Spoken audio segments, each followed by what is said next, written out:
This is not about building a starting 11, it's about building a team. And that means that sometimes they're all big players in their club. They're all used to play. They're all disappointed.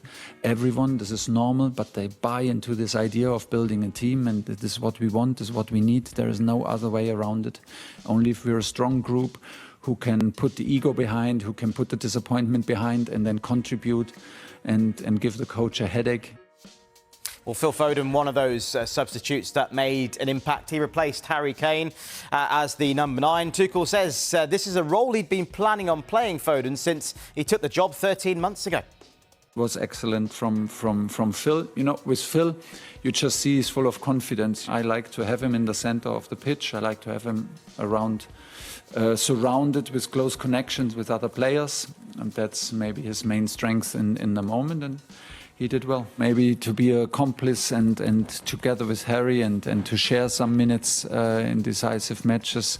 I had the idea several months ago, because I played against Phil in these kind of positions. I have the feeling in Premier League some years ago, and it was really, really tough. You couldn't catch him, and we nominated him for first camp, and then he had a difficult spell at City, and now he came back. For City, he plays actually in a deeper role, almost like as an 8.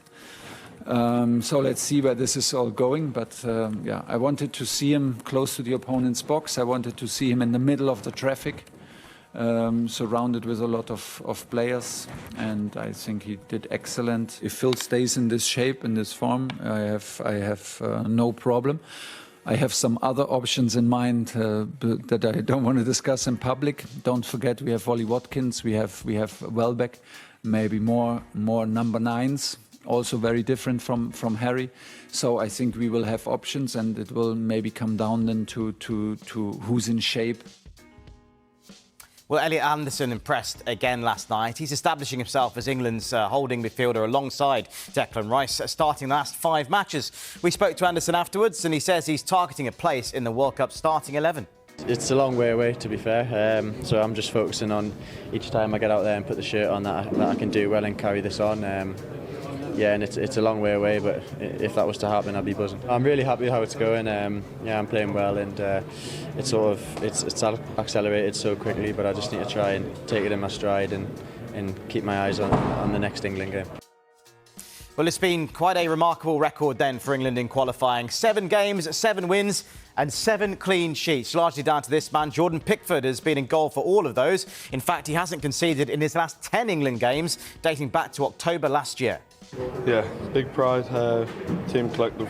I say it time and time again, it's a basis of us as a football team. To have that stability at the back, it's a great trait to have, and there's one more to go yet. Dust ourselves down, get ready for Albania on Sunday, and just, to keep winning football matches, but we've got that basis of keeping clean sheets as well, and we can't get bored of doing that, because that puts you in good stead.